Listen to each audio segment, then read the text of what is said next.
What's up, ladies and gentlemen? Welcome to the show. As always, thank you for tuning in.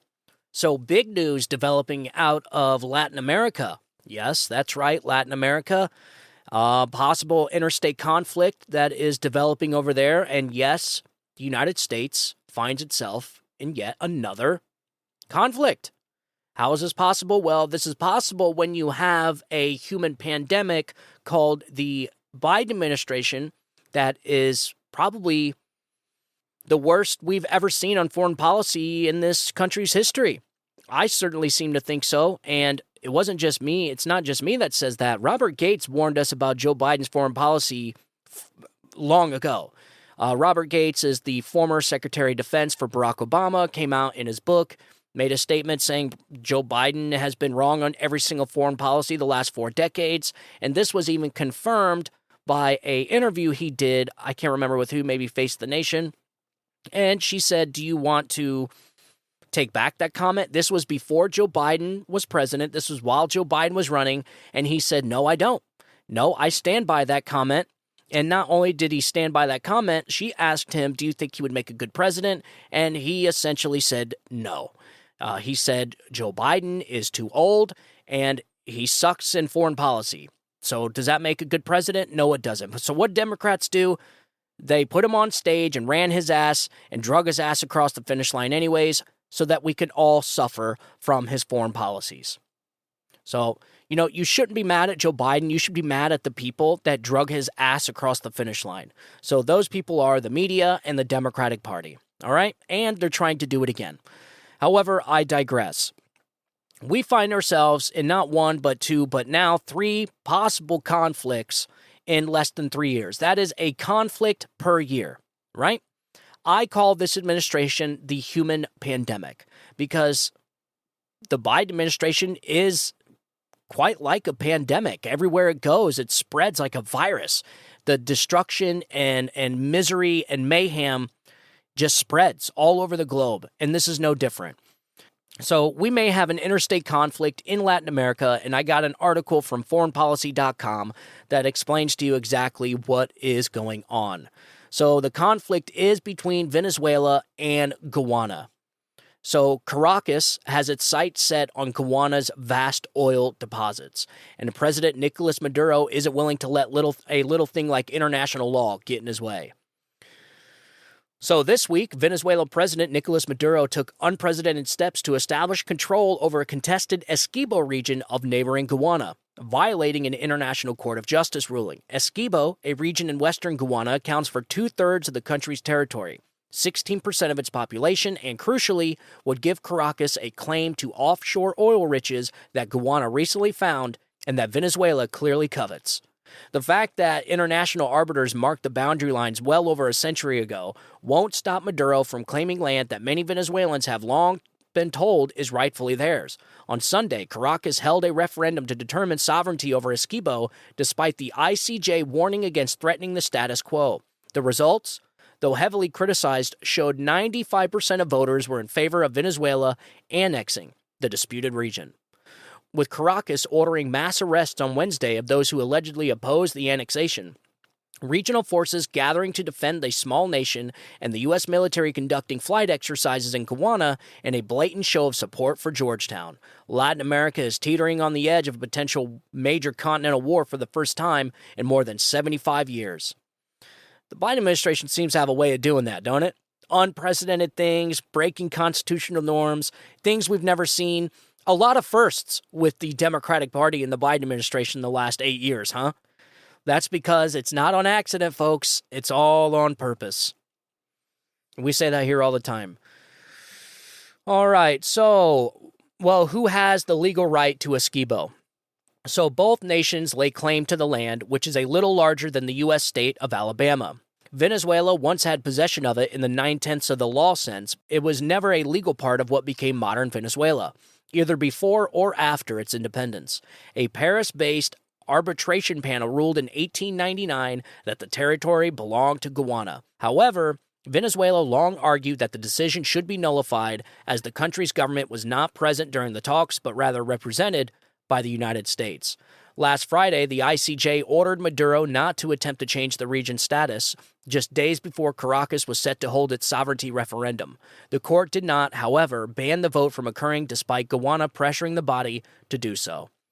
Venezuela's government appears to be taking steps with a view toward acquiring control over administering the territory in dispute, the ICJ President Don Donahue warned following Venezuela's blatant disregard of the court ruling. All right, so we go on. So, home to significant swaths of the Amazon rainforest, Essequibo is a mineral-rich territory containing vast gold and copper deposits. In 2015, the region's worth skyrocketed after ExxonMobil discovered large quantities of oil off its coast, setting Guyana up to become the richest nation in Latin America on a per-capita basis. Just offshore, and almost but not quite entirely in Guyana's exclusive economic zone, is an oil gusher with at least, get this, with at least 11 billion barrels of crude. That's insane. That's a lot of oil, folks. If Venezuela were to grab Essequibo, then it could lay claim to basically all of that offshore wealth. Now, billions of dollars and thousands of beefsteaks pour into Georgetown, the capital of once backwater, now developing nation. Guyana has used the funds to launch major infrastructure developments, its first deep water port, and a gas-to-energy project that would double the nation's energy output while cutting power bills in half. And in September, it announced its intention to sell oil to big players including China, Qatar, and Malaysia's state oil companies, further triggering Venezuela's economic jealousy. Venezuela, which was once a major oil producer, now pumps half as much as the U.S., state of New Mexico. It has long struggled with debilitating hyperinflation and low public approval, according to the International Monetary Fund. Caracas suffered the world's highest consumer price increase this year, with inflation reaching 360%. Whoa. We thought 22% was bad from the Biden administration. 360%? That's insane. So corruption continues to roil Maduro's autocratic regime, and efforts to crack down on the country's opposition, including barring favored presidential candidate Maria Corina Machado from holding office, have done little to elevate his chances of winning re-election next year. Maduro hopes that establishing control over Essequibo will give him a claim to big oil, bolster support for his United Socialist Party, and pigeonhole the opposition into appearing anti-patriotic at a time when his regime is looking more and more like a tin-pot dictatorship, Sabatini said. Well, it sounds just like what the Biden administration is doing, as far as locking up their opposition and pigeonholing the opposition into appearing anti-patriotic. Isn't that exactly what the Biden administration is doing? Describing Republicans and Trump supporters as fascist dictators? This is exactly what I was talking about. When I say that the Democrats' awful ideas and policies have lingering effects, the unintended consequences to their actions that they never see ever, and they never are held accountable for them, this is what I'm talking about. So because of the Democratic Party's, constant thirst for power and their willingness to lock up their political opponents and jail their political opposition, it sends a message to the entire world. How is the United States going to lecture anybody about democracy when these people are starting to look more and more like Venezuela every single day? They can. And so the Democrat Party and the actions that they are taking in order to kneecap Donald Trump and his campaign to win an election, to drag Joe Biden's ass across the finish line again, is not just damaging us. It shows the entire world that the United States is turning into, yes, a third world banana republic like Venezuela. So there you go. Congratulations, Democrats. Good job. Good job.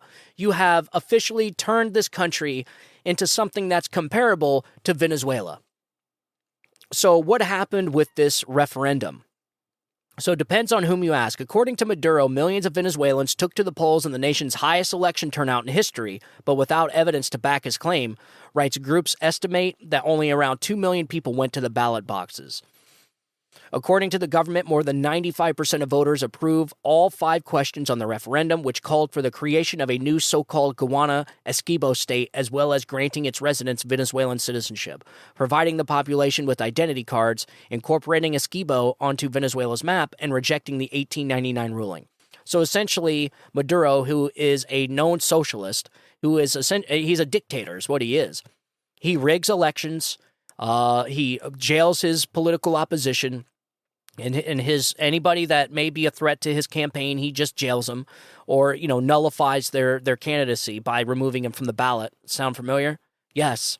These same things happen in Venezuela, a dictatorship, a socialist party. So the Democrats are turning this country into a country comparable to Venezuela. Isn't that great? No, it's not great. It's actually crazy. And what's even crazier is Democrats can't see it.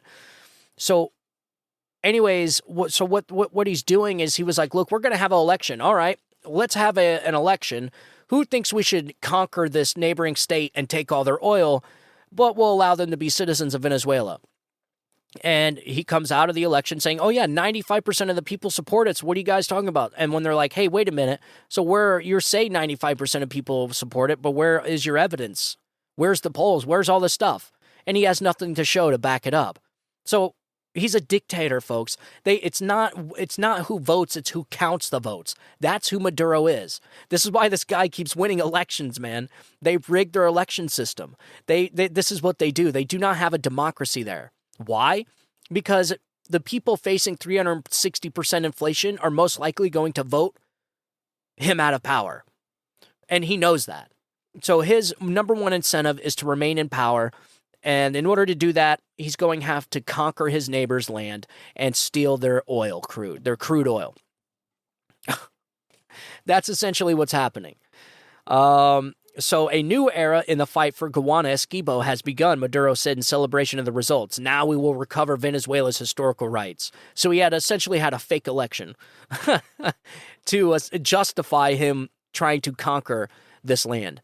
In an aggressive speech on Tuesday, Maduro proposed a new law that bans all Venezuelan companies from collaborating with Guyana. And on Wednesday, he appointed Major General Alexis Rodriguez Cabello to oversee the newly established state. Military intelligence suggests that Caracas is also building an airstrip at La Camara near its border with Guyana to support logistical operations for annexing Essequibo.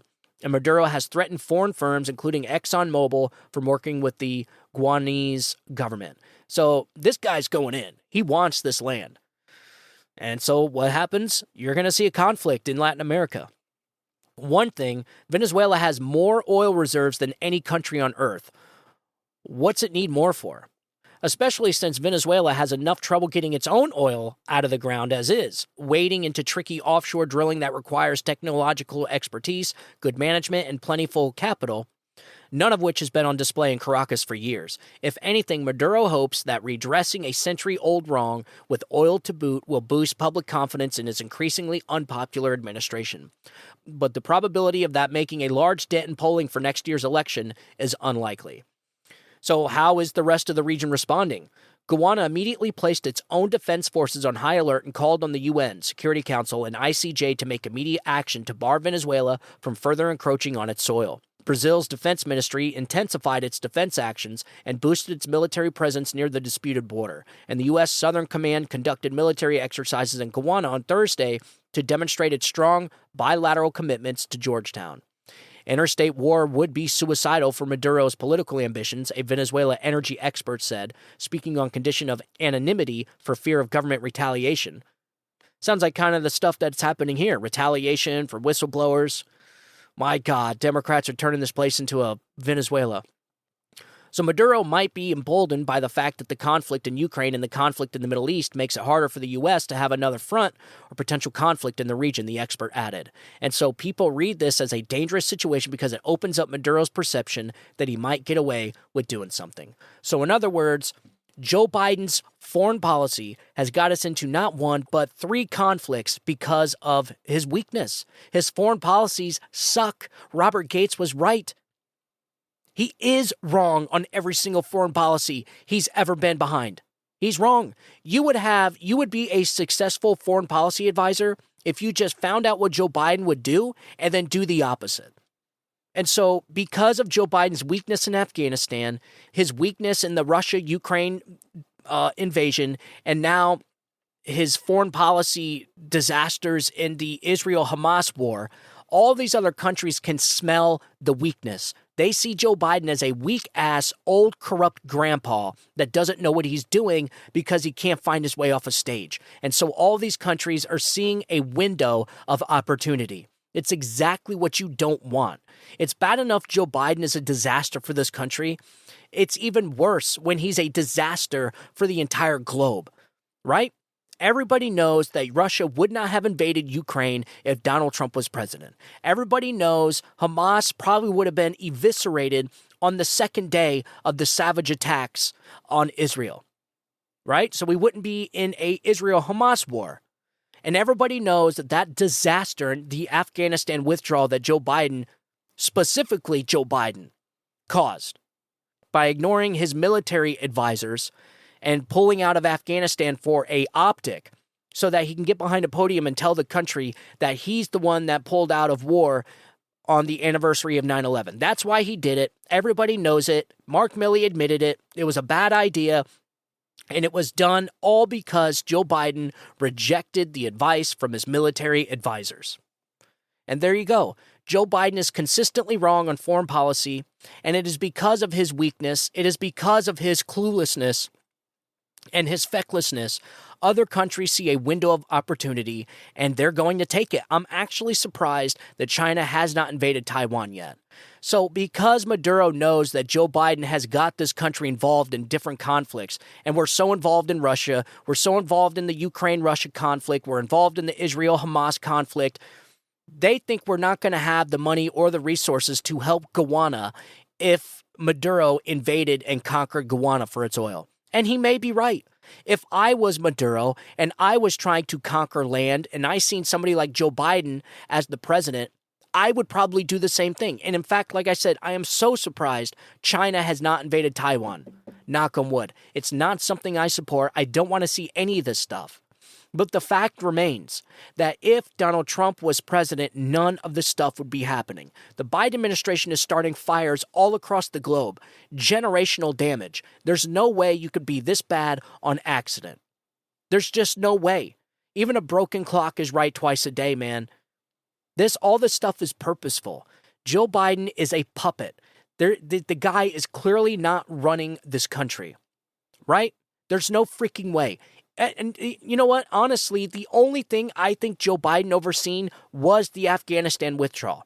Because we know definitively, for a fact, that he went against his military advisors to make that call of pulling out of Afghanistan like that. And I think ever since the human pandemic I call the Biden administration has caused damage all throughout the globe. And so Maduro is taking advantage. He sees a window and he's going in. And so we're going to probably have yet another conflict in Latin America. So Maduro initially promised not to invade Venezuela's eastern neighbor, but escalating tensions, including Caracas accusing ExxonMobil on Wednesday of working in tandem with Guyana and Venezuela dissidents to undermine the government, are worrying regional leaders that annexation may be in the cards after all. If that's the case, then Latin America may impose a multilateral peacemaking force to defuse the situation, which would likely hurt Venezuela in the long run. Caracas looks weak, Sabatini said. As it sort of hurtles towards an uncertain outcome on this, it also puts its own survival at risk. I would say in some ways, quite frankly, what it's doing to Guyana is probably far more dangerous to its survival than the prospect of an election in 2024. Yeah, he's right. So Guyana and the Essequibo are combining forces. I think Essequibo brought about 600 troops to and added it to the 16th Mechanized Cavalry on the border. The problem is it's essentially the damn rainforest, man. Nobody's able to take advantage of the landscapes. So probably what's going to happen is you're going to have massive damage done to the Amazon rainforest, which I don't know where the environmentalists are. Where are all the leftist climate religionists? This should be something that everybody, and for regular America, we're going to get all the impacts from the crude oil. We get a lot of oil from Venezuela. Yes, it's dirty. It's not as refined as, say, Saudi Arabia, but we get a shit ton of oil from Venezuela. And so if Venezuela is in war and trying to conquer its neighbor, I was getting ready to say Tuskegee. It's Essequibo. It's going to impact us. It's just, The reason why I wanted to inform you guys about this is this is a developing story I haven't heard a lot of people talking about. I think Venezuela is certainly going to try and conquer this land. Maduro very much has the incentive to do it. It has the window to do it, and they know it. There's so many different examples of how bad the Biden administration is in just this one story, this one event that is taking place or is developing. Is Maduro and these third world countries, these banana republics, how is the Biden administration or Democrats going to lecture any of these countries about democracy when the United States is slowly starting to resemble more and more like Venezuela when it comes to elections than anybody? Like, how is Joe Biden going to go to any country and lecture them about how to carry out their elections and why they shouldn't jail their political opposition and why their party shouldn't use lawfare to target their political opponents? Like, how is the Democrats going to lecture any country about democracy when they are knowingly destroying their own democracy here in this country by weaponizing the justice system against political opponents? The Democrats are locking up Republicans all over the country. You have 1,500 people that are sitting in prison like freaking political prisoners, man. That is something that happens in third world banana republics. You have all these attorney generals in Democrat states, Democrat attorney generals in Democrat states locking up Republicans who challenged the 2020 election. Why? It's because they know that they're going to challenge the 2024 election. And so they're just locking up their opponents so that they can't challenge elections. I don't know about you, but that sounds like something a lot like the type of stuff that happens in Venezuela. And if Democrats don't wake up, you're not going to have a democracy anymore because the Democratic Party and the powers that be are going to destroy it, and this entire country is going to look like California or just Venezuela. I don't know how else to say it. I mean, Venezuela is the closest thing I can think of to the United States because it has vast resources. It's super rich in minerals. It's essentially floating on a sea of oil, but it's just the corruption. The corruption is so bad in Venezuela that the people there, the citizens, cannot change their leadership because their leader constantly is rigging their elections, constantly locking up their political opposition, constantly removing his political rivals from the ballot so they can't run. So what Maduro does is when he sees an opponent that may have a shot, is he just figures out ways, he weaponizes the judiciary, just like Democrats are doing here, to remove them from the ballot. Or he'll just straight up make stuff up and jail the opposition. Exactly. I mean, what is the difference between what Democrats are doing here to Donald Trump and Republicans across the country in these different states and what Maduro and his judiciary is doing in Venezuela? There is none. And so how can Democrats honestly lecture another country or lecture Venezuela about how they hold their elections if the Democrats in the United States and the Biden administration are doing the same exact thing here? They can't. And all these countries are going to start taking the United States less and less seriously now. This is the problem. The unintended consequences of Democrats' awful ideas and their awful policies, the ripple effects from those ideas and those awful policies linger on. I mean, we are going in year 4 of the Biden administration. And if we have China invading Taiwan, that would be one conflict per year that this administration has found itself in. One conflict per year. Mind you, 3 years ago, we had an administration for 4 whole years, peace and prosperity. From a guy that was a billionaire real estate mogul from New York that was never in politics before. How is that possible? It's on purpose, folks. It is the military-industrial complex got power back in 2020. Donald Trump was nothing but a speed bump for these people.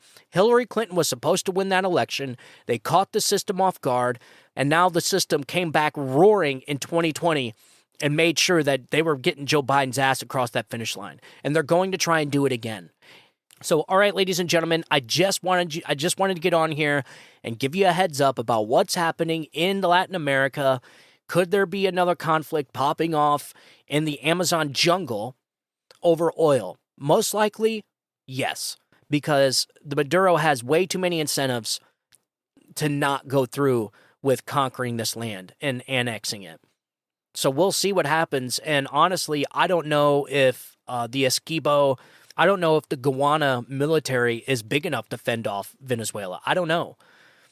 I hate to think that the United States is going to get involved in another conflict. I don't even know if it's possible. How do these people think we can just keep getting involved in these conflicts over and over? 3 conflicts, folks? We're funding 3 separate conflicts? How is that possible? How did we go from 4 years of peace and prosperity to 4 years of war, death, and destruction across the globe? It's just mind-blowing that we are watching this type of damage take place. And that's why I call the Biden administration the human pandemic. It is. It's like a virus that just spreads. And everywhere it spreads to is just death and destruction.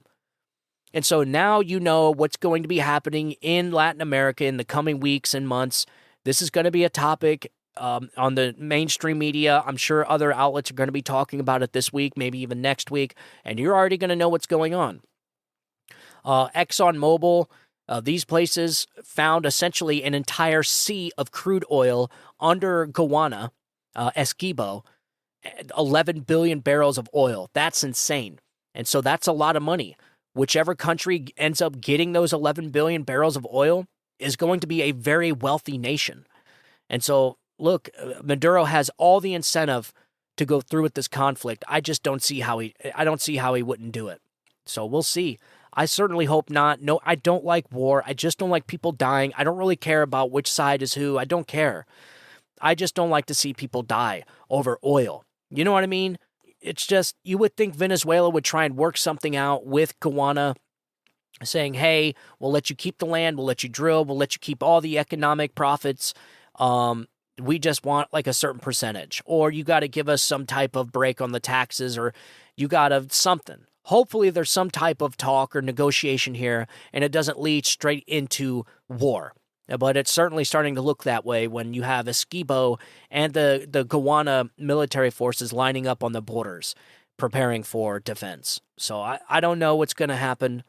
At least you know that this is what's coming down the pipeline. So when you start hearing about all this on the news, you'll know exactly what's going on. And as this story develops and I read more information into it and more information comes out, I will certainly let you know. So, all right, ladies and gentlemen, as always, thank you for tuning in. I'm going to be working on another segment, and I'm going to be releasing that here in just a little bit. So make sure you tune into that. I want to get into the Hunter Biden indictments and my theory as to why they brought the indictments in the first place. And it's all smoke and mirrors, folks. It's just everything these people do is some type of trick. There is no coincidences. It's all part of a plan. And so on the next segment, I'm going to explain to you my theory behind the indictments, and then we'll get a little bit into that. So make sure you tune into that. And as always, I want you guys to have a good day. Have a great week. God bless you, and God bless America. You guys have a good day. Bye-bye.